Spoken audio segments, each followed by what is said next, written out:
তারা যেন আল্লাহ দ্রোহীদের বিচার করেন, তারা যেন ইসলাম বিদ্বেষীদের বিচার করেন, তারা যেন ইসলাম ফোবিয়া যারা ছড়ায় তাদের বিচার করেন। কিন্তু এখন পর্যন্ত আমরা তাদেরকে মামলা নিতে পর্যন্ত দেখি নাই। আমাদের ভাইয়েরা থানায় থানায় ঘুরেছেন, মামলা নেওয়া হয় নাই। এই তথাকথিত গণতান্ত্রিক আইনের এবং এই তাগুতি সিস্টেমের মার পেছে শাতেমে রসুলের মতো স্পর্শগত ইস্যুতে মামলা নেওয়া হচ্ছে না। তাহলে কি আমরা এটা প্রমাণ করেছেন আপনারা তাহলে যে তাগুতি বিধান কখনোই সাম্য এবং ইনসাফ কায়েম করতে পারে না? আপনারা নিজেরাই প্রমাণ করেছেন যে তাগুতি বিধান এবং মানব রচিত সংবিধানগুলো, আইনগুলো কখনো মুসলিমদের সেন্টিমেন্টের পক্ষে আসতে পারে না। তারা কখনো শাতেমে রসুলের পর্যন্ত বিচার করতে পারে না। তারা আল্লাহ দ্রোহীদের বিচার করতে পারে না। তারা ইসলাম বিদ্বেষীদের কোনো বিচার করতে পারে না। আপনারা পারেন শুধু দুটো কাজ করতে: এক, পশ্চিমাদের তাবেদারি করতে, এবং দুই, ভারতীয়দের তাবেদারি করতে এবং তাদের অভ্যন্তরীণ দালালদের তাবেদারি করতে। অতএব আমরা আবারও সতর্ক করতে চাই, এই সুস্পষ্ট হাদিসের উপরে আপনারা আমল করুন, অন্যথায় তাওহীদি জনতা শরিয়া আইন বাস্তবায়ন করার প্রক্রিয়ার দিকে হাঁটবে ইনশাআল্লাহ।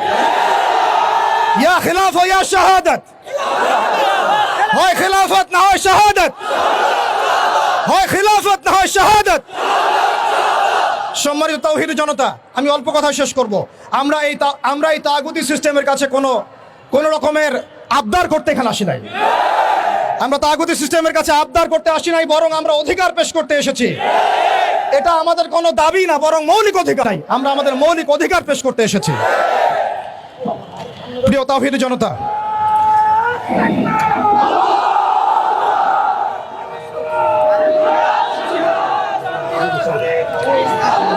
প্রিয় তাওহীদি জনতা, আমাদের হাতে সময় কম, আমি 2 মিনিটে শেষ করছি।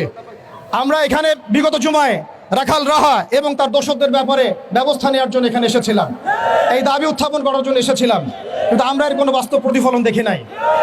আজকে আমরা আরো বড় পরিসরে দাবি দেওয়া পেশ করব, বরং এটা আমাদের অধিকার। সেটা হচ্ছে শুধু রাখাল রাহা নয়, বরং যত প্রকার শাতেমে রসুল আছে, যত প্রকার আল্লাহ দ্রোহী আছে, ইসলাম বিদ্বেষী আছে, প্রশাসনের মধ্যে হোক, আমলাতন্ত্রের মধ্যে হোক, এমপি মন্ত্রীর মধ্যে হোক, জনগণের মধ্যে হোক, ব্লগারদের মধ্যে হোক, যে কোনো শ্রেণী পেশার মধ্যে হোক না কেন, তাদের সবার বিচার বাংলার মাটিতে করতে হবে। এখানে আমরা শুধু একজন রাখাল রাহার বিপক্ষে কথা বলতে আসি নাই। আমরা রাখাল রাহার যত রকম দোষর আছে, তাবেদার আছে, সবার বিরুদ্ধে আমাদের অবস্থান স্পষ্ট করতে এসেছি।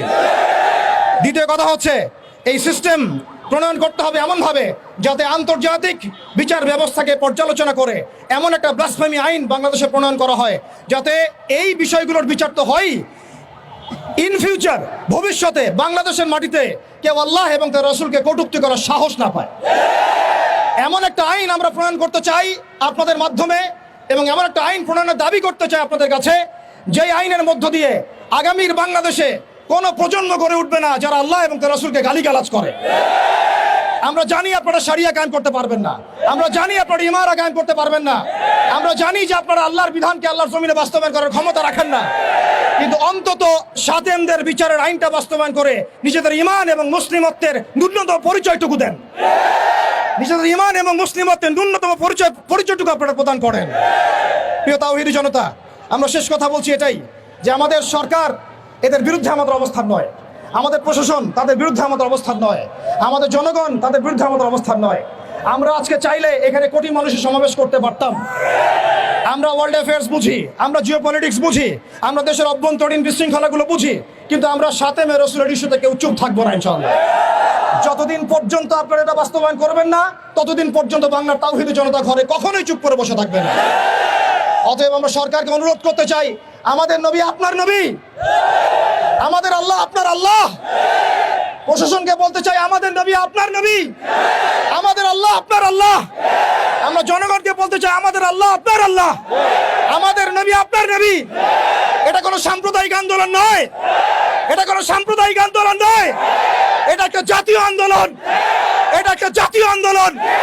মান সাব্বা নবিয়ান ফাকতুলু, মান সাব্বা নবিয়ান, মান সাব্বা নবিয়ান।